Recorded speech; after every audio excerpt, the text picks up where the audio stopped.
অপু বিশ্বাস দিদিমণিকে নিয়ে কিছু কথা বলবো। অনেকেই আমাকে জিজ্ঞেস করতো, আপনি অপু বিশ্বাসকে নিয়ে নেগেটিভ ভিডিও কেন বানান? Apu Biswas public figure, celebrity, তাকে নিয়ে কথা বলবো, পজিটিভ বলবো, নেগেটিভ বলবো, এটাই স্বাভাবিক। উনি পজিটিভ কাজ করলে ওনাকে নিয়ে পজিটিভ কথা বলবো, উনি নেগেটিভ কাজ করলে ওনাকে নিয়ে নেগেটিভ কথা বলবো, এটাই তো স্বাভাবিক। বানিয়ে বানিয়ে তো আর আমরা কিছু বলি না। ওনারা যেহেতু পাবলিক ফিগার, ওনাদেরকে অনেক মানুষ ফলো করে, অনেক মানুষ আইডলও ভাবে। সেক্ষেত্রে ওনারা যদি ভণ্ডামি সন্ডামি করেন, তাইলে তাদের যারা ফলো করে তারাও তো ভণ্ডামি সন্ডামি শিখবে নাকি? তো এই যে কন্টেন্ট ক্রিয়েটর তমা, তমা কিন্তু সব সময় আমি দেখেছি এই অপু বিশ্বাসের ভুলগুলো আঙুল দিয়ে দেখিয়ে দিয়েছে।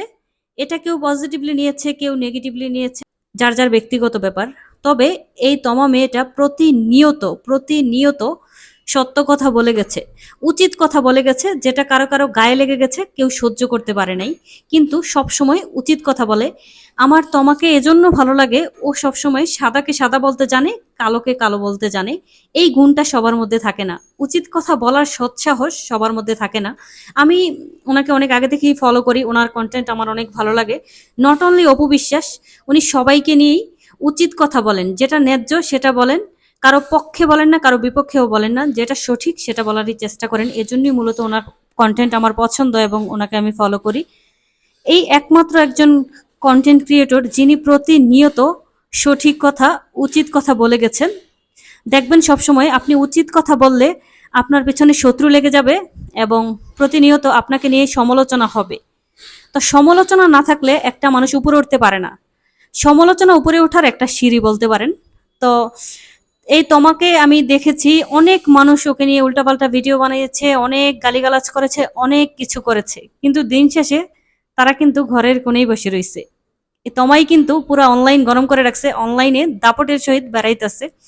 তো অপবিশ্বাসের উদ্দেশ্যে আমি যেটা বলবো, অপবিশ্বাসে আগে পরে অনেক দেখছি ভাই, অনেক মিথ্যা কথা বলে ক্যামেরার সামনে এসে, আবার নিজের মুখেই স্বীকার করে এটা আমি মিথ্যা বলছি, এটা আমি মানে এই বলছি সেই বলছি। অনেক কিচ্ছা কাহিনী ওনার ব্যাপারে সারাদিন বললেও শেষ হবে না। মানে ভণ্ডামি সন্ডামের একটা লিমিট আছে ভাই। মানে উনি সব কিছু অতিক্রম করছে এই অপবিশ্বাস। উনি বন্যা নিয়ে একটা স্ট্যাটাস দিছে, সেখানে এরকম লিখছে যে বন্যার তো মানুষের জন্য ওনার অনেক খারাপ লাগতেছে, উনি যাইতে পারতেছে না, ওনার বাচ্চা আছে এই জন্য উনি যাইতে পারতেছে না ভাই। আচ্ছা, বুবলির কি বাচ্চা নাই? বুবলিরও তো ছোট বাচ্চা আছে, বরং অপু বিশ্বাসের চেয়ে বুবলির বাচ্চা আরো কত ছোট। বুবলি যায় নাই? আরে ভাই মন লাগে। উনি দেশ বিদেশ ঘুরতে যায়, দেশ বিদেশে ট্যুর দেয়, জায়গায় জায়গায় শোরুম উদ্বোধন করে ফিতা কাটে, ওই সময় ওনার বাচ্চার কথা মনে থাকে না। উনি বলতেছে ওই জায়গায় যাইতে পারতেছে না ওনার বাচ্চার জন্য। তো বুবলি তো গেছে, বুবলির বাচ্চা নাই এই জন্য বুবলি গেছে, তাই না? মানে চিন্তা করতে পারেন একটা মানুষ কি পরিমাণ পল্টিবাজ হইলে এই টাইপের কথাবার্তা বলতে পারে। মানে ওনার কভার ফটো সবসময় শেখ হাসিনার সাথে ওনার কভার ফটো ছিল। যেই শেখ হাসিনা দেশেরা গেল গা, অমনি মানে রাতের মধ্যে পল্টি, মানে প্রোফাইল পিক পুরাই ভ্যানিশ। মানে পল্টি লয়ে লাইছে, মানে সুবিধাবাদী। বাংলাদেশে যদি কোনো সুবিধাবাদী নায়িকা থাকে তাহলে এটা হচ্ছে অপু বিশ্বাস। মানে বাংলাদেশে যত নায়িকা আছে ভাই, ওনার মতো ভণ্ডামি সন্ডামি কেউ করে না, কেউ না। মানে উনি সবকিছু লিমিট ক্রস করে, মিথ্যা কথাতে সেরা, ভণ্ডামিতে সেরা, সবকিছুতে সেরা। ওনার সাথে আমার কোনো পার্সোনালি দ্বন্দ্ব বা শত্রুতা কোনো কিছুই নেই।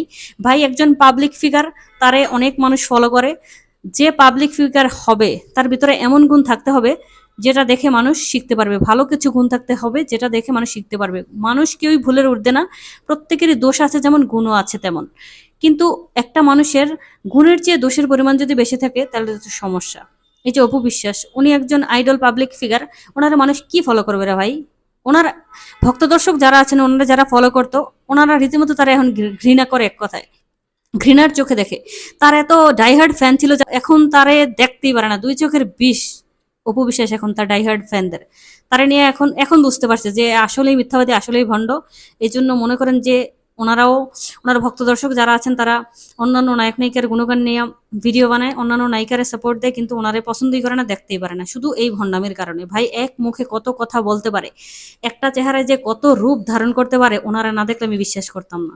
মানে এক এক সময় ওনার এক এক পোল্টি, এক এক সময় এক এক ধান্দাবাজি। কিরে ভাই, আপনি একজন সেলিব্রিটি, একজন পাবলিক ফিগার, আপনার পার্সোনালিটি থাকবে অন্যরকম। আপনার পার্সোনালিটি যদি এত লো হয় তাহলে কেমনে হবে? কেমনে হবে বলেন তো?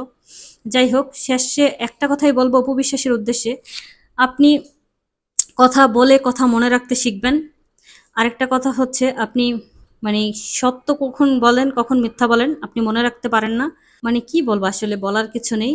শুধু এটুকুই বলবো যে একজন পাবলিক ফিগার, ওনাকে দেখে অনেক মানুষ অনেক কিছু শেখার চেষ্টা করে, তো ওনার অনেক কিছু পরিবর্তন করা দরকার, এটুকুই বলবো। ওকে, আপনারা সবাই ভালো থাকবেন।